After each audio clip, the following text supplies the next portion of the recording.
அனைவருக்கும் காலை வணக்கம். நேற்றைய பையனோட ஃப்ரெண்ட்ஸ் வந்திருந்தாங்க. லஞ்சுக்கு அப்புறமா கொடுக்கறதுக்காக சாகோ ஸ்வீட், சியா ஸ்வீட், ஃப்ரூட்ஸ் எல்லாம் போட்டு டெசர்ட் ரெடி பண்ணியிருந்தேன்.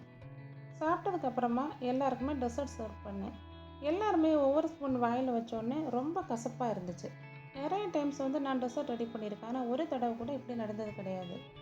ரொம்பவே டென்ஷன் ஆயிடுச்சு. ரொம்ப நேரம் மண்டையை போட்டு குடிச்சதுக்கு அப்புறமா தான் யோசித்தேன், நான் இதுவரை டெசர்ட் ரெடி பண்ண டைமில் ஒரு தடவை கூட நான் பைனாப்பிள் யூஸ் பண்ணது கிடையாது. அப்புறமா நெட்டில் சர்ச் பண்ணி பார்த்தேன். அப்போ தான் அதில் கொடுத்துருந்தாங்க, மில்கோட பைனாப்பிள் நம்ம சேர்த்தோன்னா பிட்டர் டேஸ்ட் வந்துடும் அப்படின்னு. இதால் டாக்ஸிக்கோ டேஞ்சரஸோ கிடையாதுன்னு கொடுத்துருந்தாங்க. அப்புறம் என்ன பண்ணது, எல்லாமே வேஸ்ட்டில் போட்டுட்டேன். இது நிறைய பேருக்கு தெரிஞ்சிருக்கலாம். இருந்தாலும் என்ன மாதிரி தெரியாதவங்களுக்காக தான் நான் இதை ஷேர் பண்ணியிருக்கேன். எது ரெடி பண்ணாலும் பாலும் பைனாப்பிளும் சேர்த்து எடுத்துக்க வேண்டாம். யார் யாருக்கு இது முன்னாடி தெரியுங்கிறத கமெண்ட் பாக்ஸில் கமெண்ட் பண்ணுங்கள். தேங்க்ஸ் ஃபார் வாட்சிங்.